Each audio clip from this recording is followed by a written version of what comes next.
Did Nikola Jokic really deserve to win MVP? And I just want to start off by saying yes, he absolutely 100% without a doubt deserved to win MVP. The reason that I'm making this video is because I've seen a lot of slander on Twitter, Instagram, calling Nikola Jokic the worst NBA MVP of all time. He didn't deserve it. There were more deserving players. So I kind of wanted to dispel the notion that for some reason Nikola Jokic did not deserve the MVP. And the reason that he deserved the MVP is because the things that he did this season, we have never seen a big man do in the NBA before. He is by far one of, if not in the argument for, the most offensively skilled center of all time. Now, you can make the argument that his defense doesn't measure up to some of these other guys that were in MVP conversations, but Nikola Jokic 100% deserved to win MVP without question.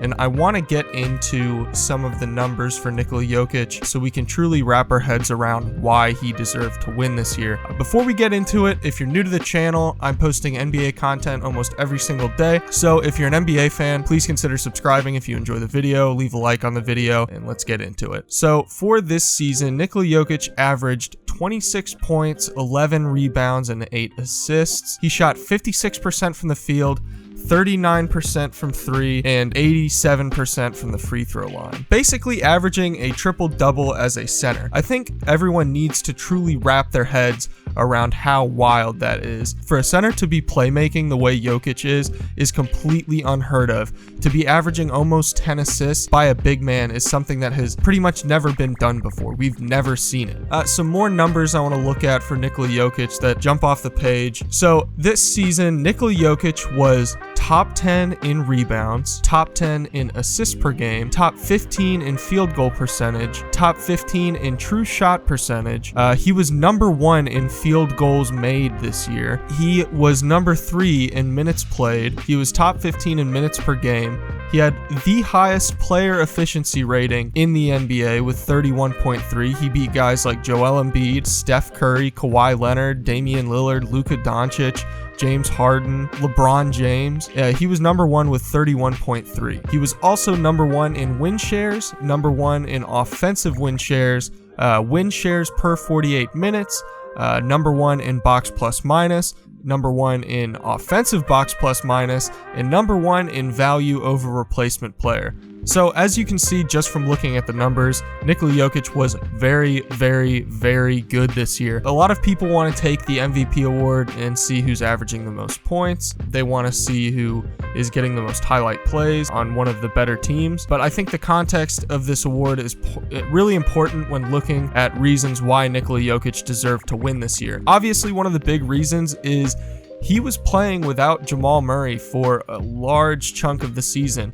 Denver was sitting down in 6th or 7th place in the West. They ultimately managed to finish 3rd in the Western Conference, in a stacked Western Conference, ahead of teams like the Clippers, ahead of teams like Dallas, ahead of teams like Portland, ahead of teams like the Lakers. They were just one of the best teams in the Western Conference, even without Jamal Murray. In fact, their record continued to improve even when Jamal Murray was down, and that's a testament to Nikola Jokic's ability to make his teammates better. We saw Michael Porter Jr. absolutely heat up towards the end of the season. Nikola Jokic was getting him involved, getting him more touches. Another thing that I think is really important to look at when trying to figure out why Nikola Jokic won is the fact that he is the only All-Star in the entire NBA to play all 72 games this year. Now, if you look at a couple of the other primary MVP candidates that I see a lot of their fan bases saying that Steph Curry should have won, Joel Embiid should have won,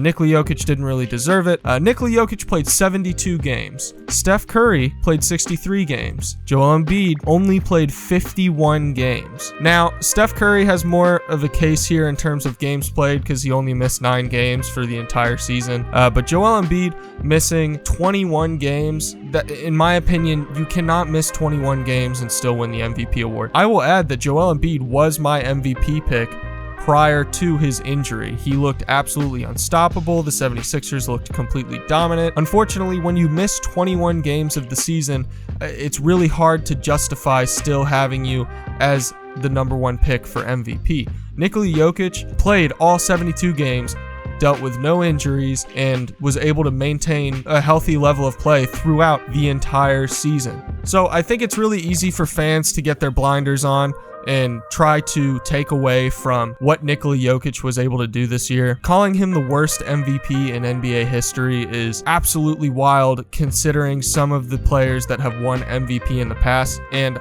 I considered getting into some specific names of players that may or may not have deserved to win MVP, but I think another thing that it's important to realize is that the MVP award is contextual. The criteria for the award changes year to year, depending on the narratives, depending on the health of other players, depending on what type of season it is, depending on the player's impact on the game and what they're doing on the floor. Just because a player may not be averaging the highest number of points, even though the player may not be an incredibly flashy player, doesn't mean that they don't deserve to win MVP. In this context, Nikola Jokic was top 3 in an absolutely stacked Western Conference. He averaged almost a triple-double as a big man. He was without his second best player for a large portion of the season and still managed to secure home court advantage in the Western Conference. Anyways, guys, do you think Nikola Jokic deserved to win MVP? Be sure to leave a comment below. If you're new to the channel and you made it this far, consider subscribing, leave a like on the video,